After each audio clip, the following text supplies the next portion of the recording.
Ladies and gentlemen, friends and family, I hope you are well. I hope you guys are blessed. Much love to all of you guys out there.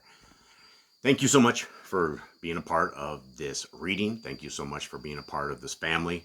For those of you who have helped us be able to write to these inmates by helping us to purchase these stamps, I can't thank you guys enough. I am so honored. We have been so blessed by those of you out there who are seeing the fruits of the actions of the prisoners that are coming to a different truth than what they've ever experienced before. And the Yah Scriptures prison ministry has probably been one of the greatest things that I have ever been involved with. Something that our Creator has blessed me by being a part of.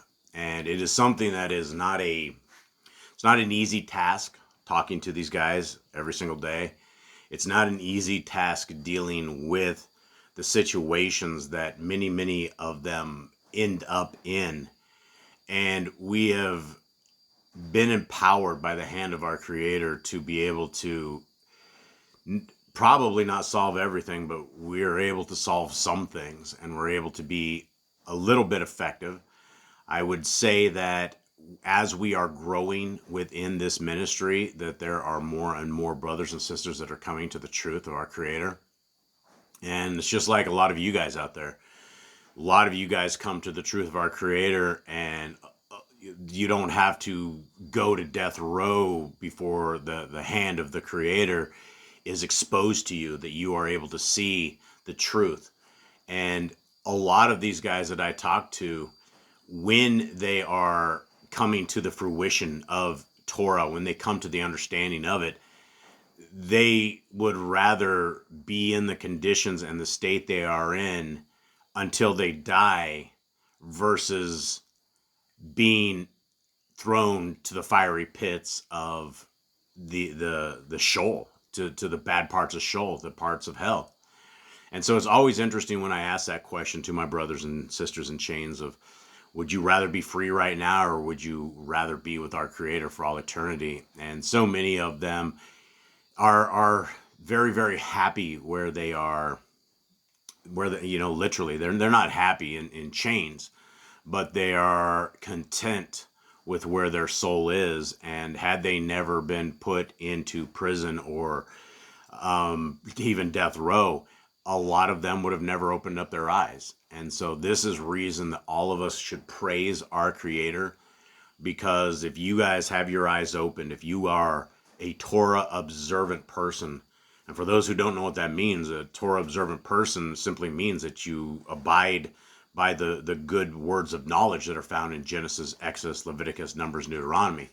That is the core foundational principle guidelines of our life. And if we will take these first 5 books and we will write them on our hearts, minds, and souls, you will be powered up with an armor that is unpierceable. You will be powered up with a sword that doesn't get dull. You will have something in this world that most of the world doesn't have, most of the world doesn't want, and most of the world doesn't care about. And that's the way forward.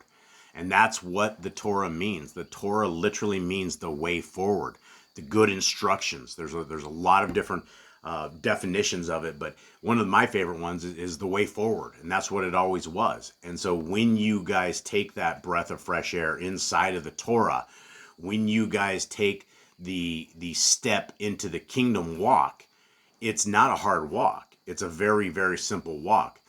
The evil lying scribes that are in and around the world have convinced everybody that this is an unaccomplishable task.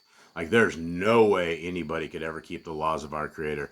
There's no way anybody could ever do what is in the Scriptures. And that's absolutely foolish when you look at the Scriptures. When you look at what the laws of our Creator are, they're very easy to keep. They're very clear. There's nothing that is out of control or totally weird.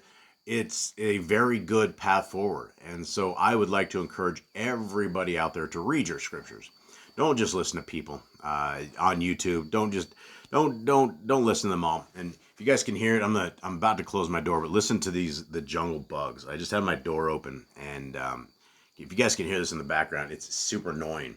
Take a listen. It's a mixture of bugs, crickets, and a whole bunch of other things. So let me shut my door. There we go. Now that is the hand of our Creator that has built all of these things out there. And I get a perspective that a lot of people don't get because I get to live in the jungle, and I get to see things that are super nature, things of just a beautiful creation that our Creator has built all around us. And just these bugs, these things will actually sit right outside my door at night, and we nicknamed him Mr. Tambourine Man. And when you look at them, they're just a couple of bugs, and they're moving their hands around, and they're just moving their feet together, or sometimes their wings, and they make these super high pitched sounds.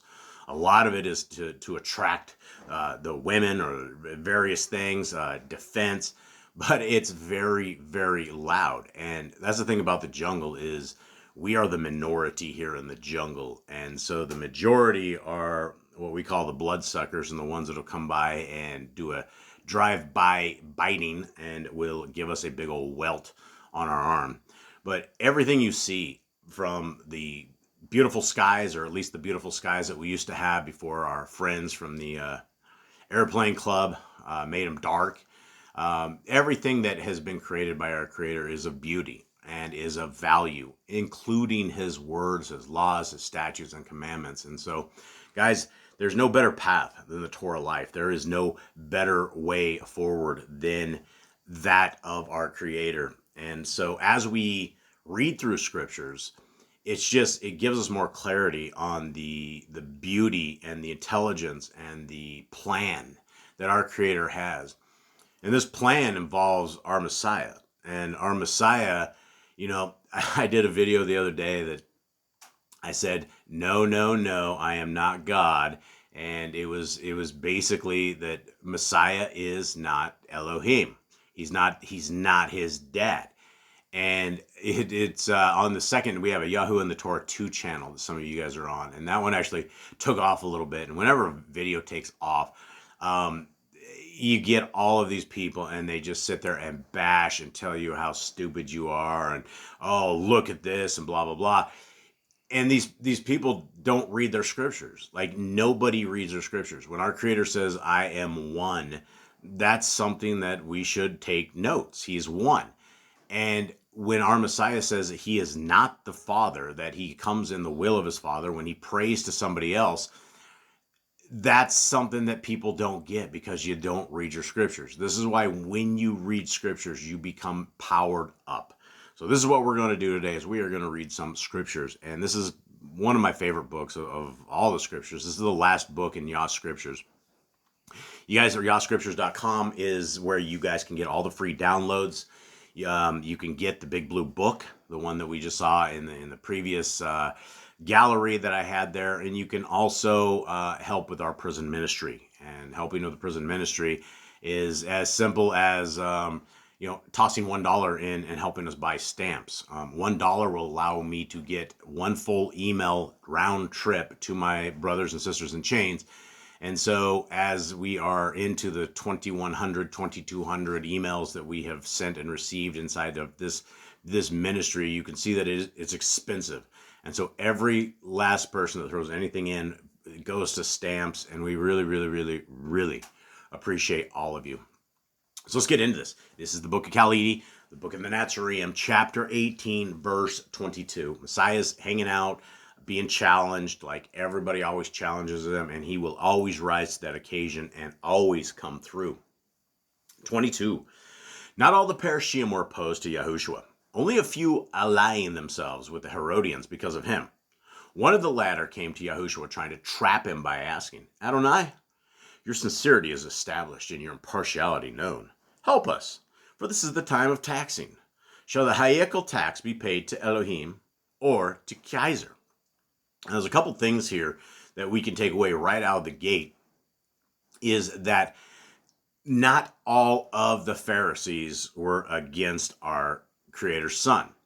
And that is a very, very good thing, because in regular scriptures, we don't know that, because Messiah is always battling it with the Sadducees, with the Pharisees, with those opposing the rule of Elohim.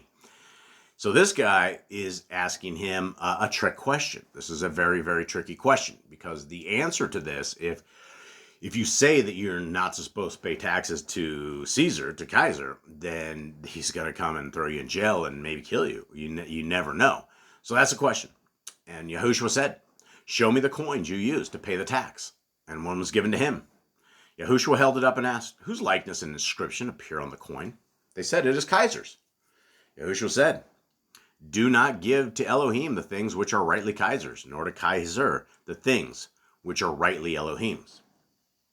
Big stuff, right? We've heard this talk about, we've heard there's been so many different things inside of scriptures that they try to trick him up on the entire taxing and taxes thing. So it's something that was on their minds. So continue on 26. The next question was asked by one who believed in bodily renewal after death. And he said, "Adonai of the Torah, Moshe handed down laws to govern our lives. And one states that when a man dies, his brother should marry his wife, providing she is without child. Now, if there are 7 brothers, the first marries and dies, and so his brother marries the widow, she being childless. The same happens down through all 7. So when the last dies, she is left childless until she too dies. Now, when all rise to life at the resurrection, which one can rightfully claim the woman as wife when she has been legally married to all 7? Yahushua said, "By believing in bodily renewal, you start with a false pretense and have no understanding of the nature of the Ruach. Where death is overcome, marriage does not conform to earthly laws, which are made to mitigate the weaknesses of men. Tell me, with which one did the woman's Ruach blend, and with which was there only a union of flesh?" Big stuff, right? Lots of stuff that we can understand right here. This is, when my wife and I first discovered that there was not marriage in the Shamayim in heaven, or in the kingdom to come, like it is down here, we were kind of bummed out. It was one of these things that when you are in a good marriage, when you have the bond of your life, when you have, the helpmate, and literally the person that mitigates my weaknesses, and then we find out it's literally till death do us part. And then we're like, wow, okay, well, then what then? Well, that doesn't say anything that we're not going to be hanging out. It doesn't say anything that we're not going to be a tribe or a family or something of the sort.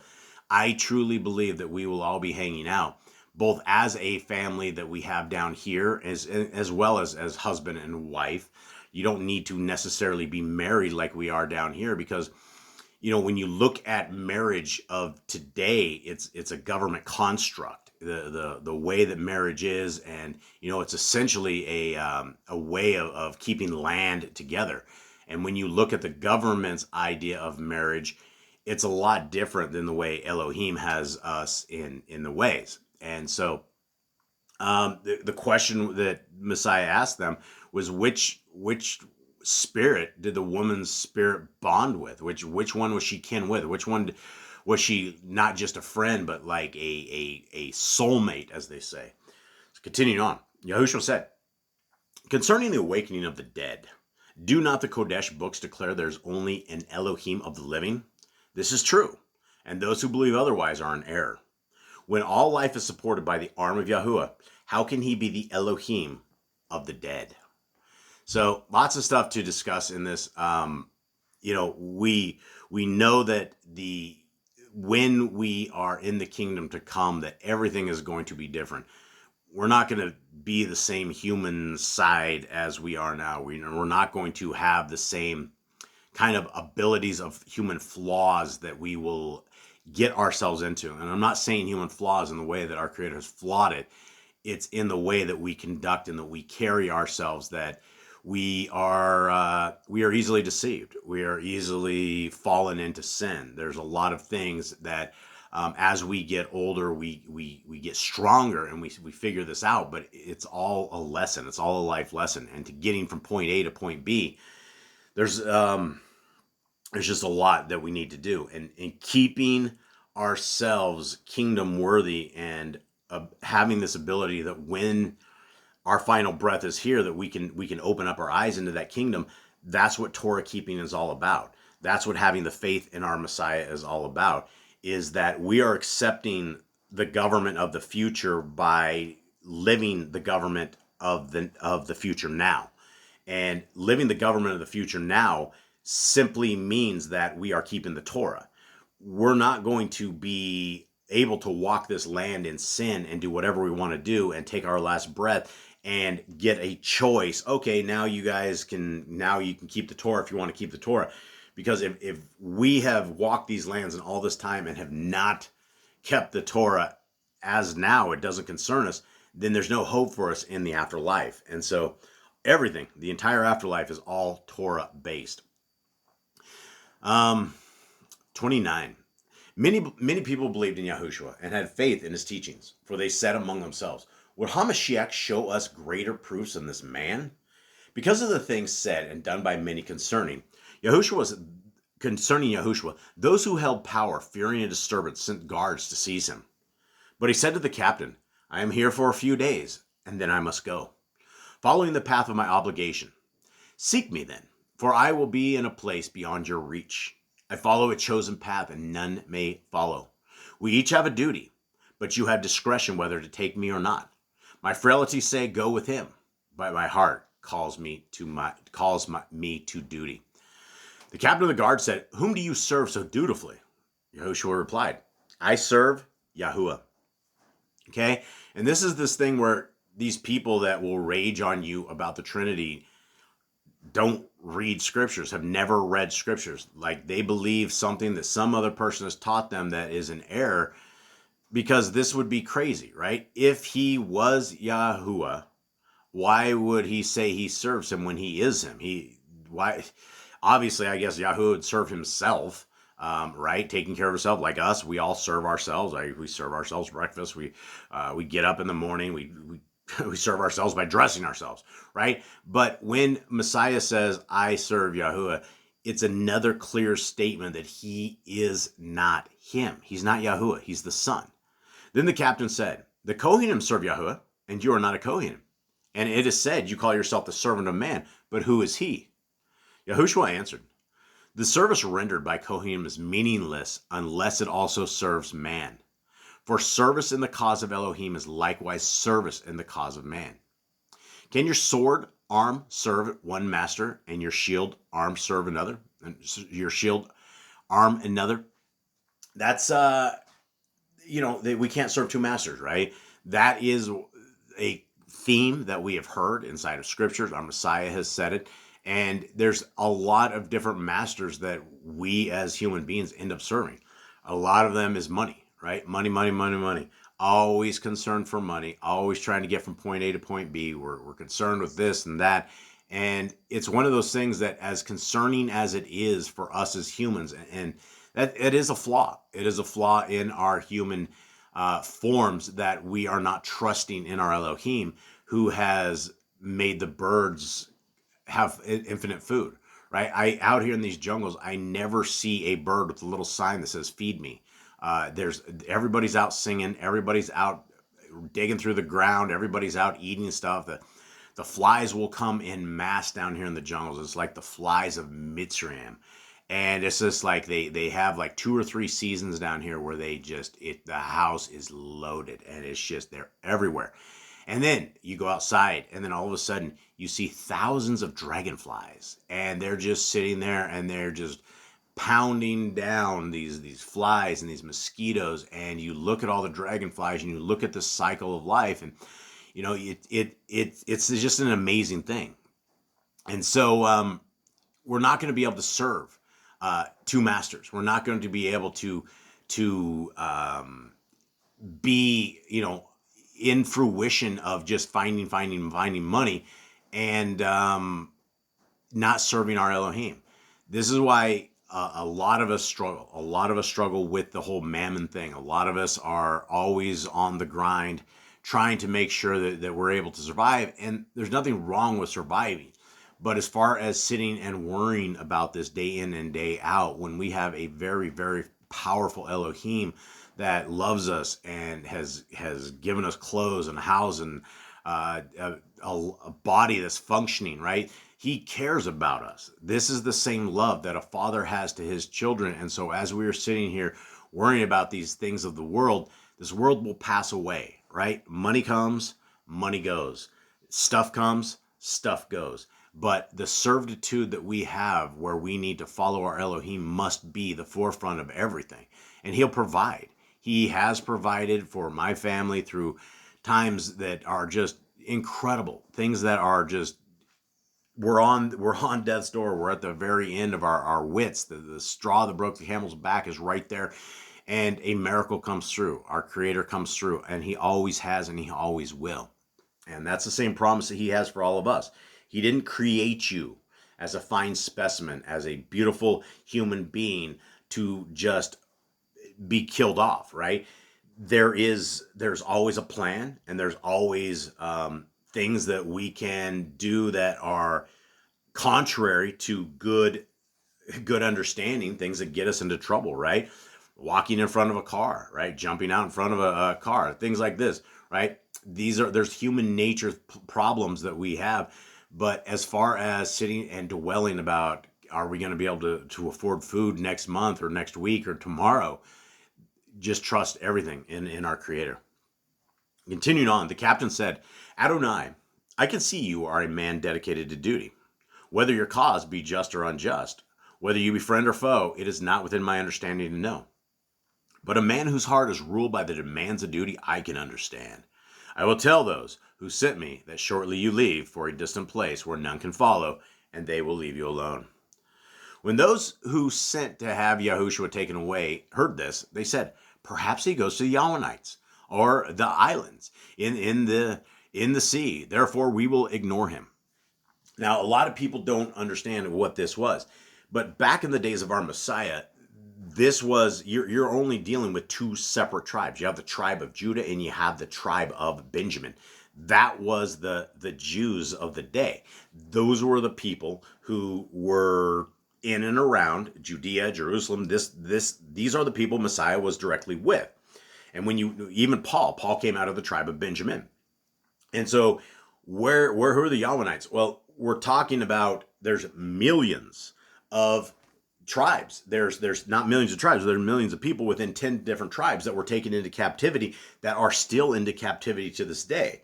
That is Bible prophecy. And that is like one of the Bible prophecies where in the end days, wherever we are scattered to the four corners of these plains, the message will be heard.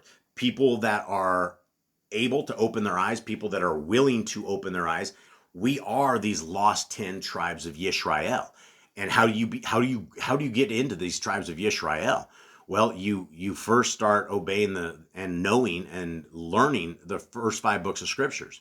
Once you read this over and over and over, at least 5 times to get a solid, steady state into the Torah, then you are part of these tribes. And these 10 tribes are the Hebrews 8 people, right? When inside of Hebrews 8, the Christians are always like, oh yeah, I want I want that new covenant because that old covenant was no good. Well, the old covenant was no good because the people ruined it. The covenant was beautiful in of itself, which is the same covenant that we have. If you will keep my laws, my statutes, and my commands, I will be your Elohim, and you will be my people. It has never, ever changed. The only thing that has changed is that people turned their eyes away. They started serving foreign mighty ones, and they did not care about the laws, statutes, and commandments of our Creator. And this is where we are today, in this kind of a world where Jesus saves everybody. Jesus' mercy is here. Jesus' grace. And I agree. Yahushua, it was full of mercy. He was full of grace. But he was also full of the Torah. And he was also full of the ways of his Father in all aspects, in that he tells us to keep the Torah. He tells us to keep the commandments of his dad. He was keeping Shabbats. He was keeping appointed times. He was part of the entire system of his fathers. Now, if he was this rebel Jesus that everybody says is flying this little rebel flag, running the magical rapture bus, that's not who Scriptures describes our Messiah as. And so where they thought he was going. They thought he was going to the lost 10 tribes of Israel. They thought he was going to across the sea to the millions that were dispersed. And that is, again, an account by Josephus, who was a historian in the first century. He was talking about the Jews by millions, not Jews per se, but the tribes of Israel by the millions across the sea. So, continuing on, Yahushua went and rested among the columns of Shalom. And while there, some people came and asked why he did not declare himself and reveal he was Hamashiach and Yahuwah's anointed, the promised one from the stock of David. Great question, right? This is, if you are the one, why aren't you springing forward? Why aren't you standing up and taking this crown? Why aren't you making bigger waves? Yahushua said, my works and words declare me and establish my title. Those who heed my message enter the proper fold, and a good shepherd protects his flock, seeing none goes astray or is taken by wolves. Though these are my first care, I seek to bring all men into the fold best suited for them. And I am prepared to die, if thereby I can bring men into the fold leading to the fields of everlasting Kai, which is life. The deeds whereby men save their lives on earth may cost them a life in glory. But whoever lays down his life in the cause of Elohim shall surely know eternal Kai. Big stuff, right? Right here, this is one of these things that we got to be very, very aware that our deeds in this life may botch any hope that we have of serving our Creator in eternity, right? Of any chance of ever hanging out with the true family. And, guys, we all have these little itty bitty tiny families. A lot of us have like one person. A lot of people have nobody. A lot of people are alone. Fear not. The family that is on its way, the family of our Creator, is a beautiful, wonderful family who serves our Elohim, who serves his purpose, and they're members of this community. So don't worry about being lonely. Don't worry about not having family or walking these lands alone, because we don't have to walk these lands alone forever. It's going to come around.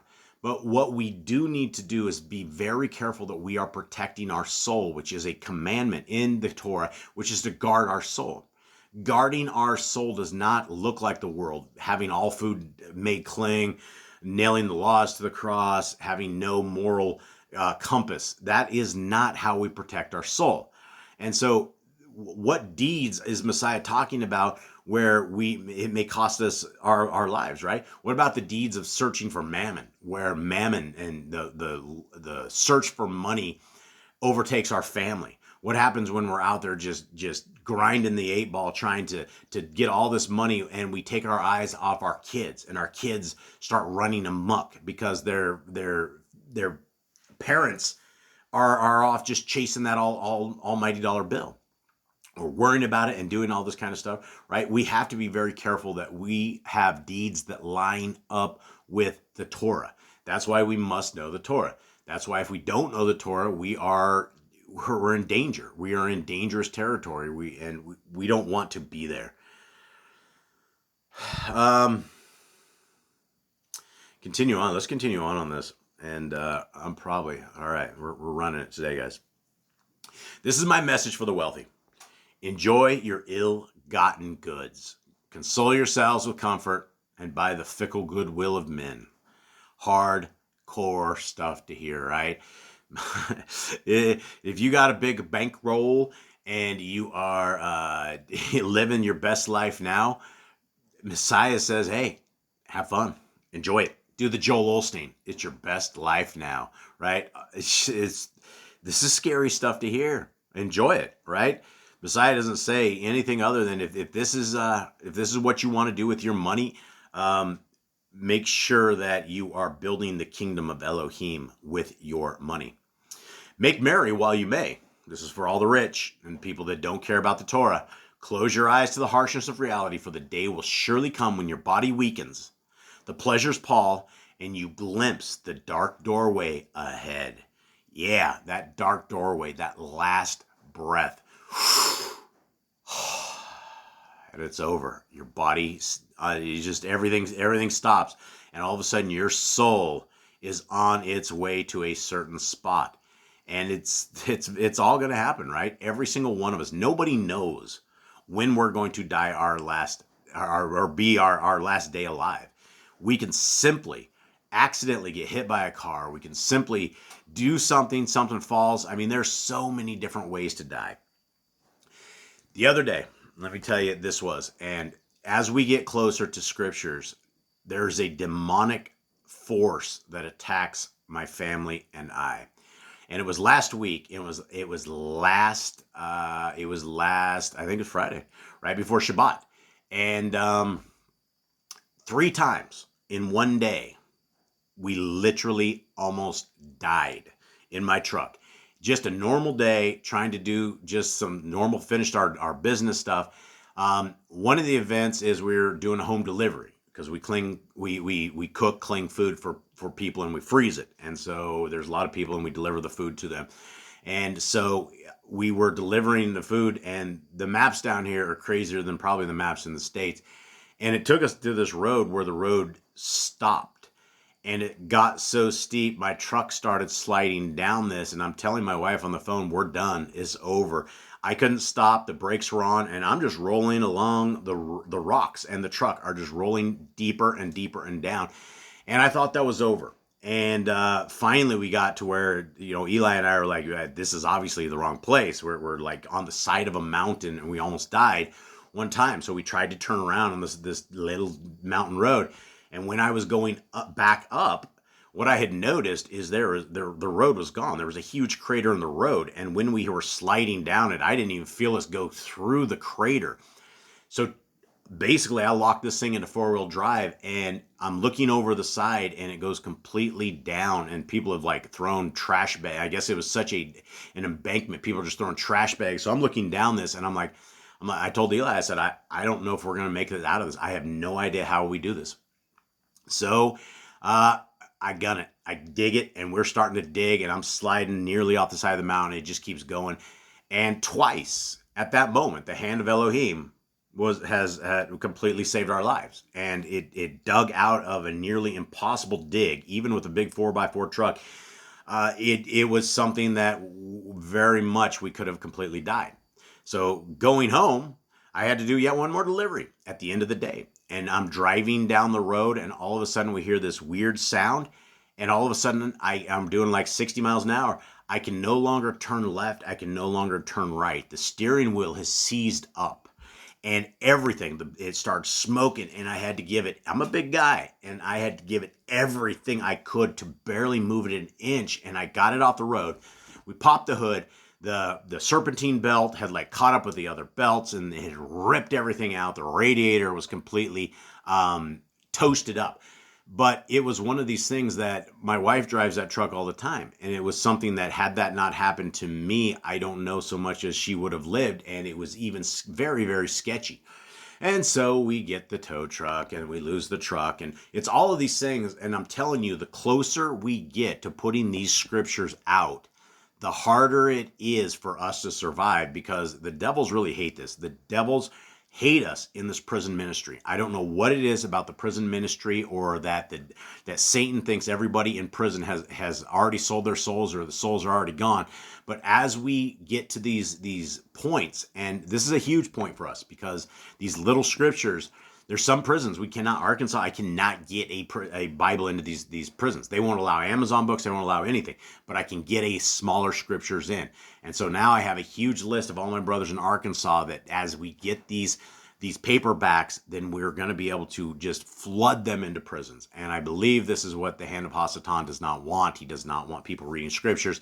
He does not want people like myself that is interacting with the brothers and sisters in chains and taking away their sense of being saved, right? Because they all have that exact same once saved, always saved.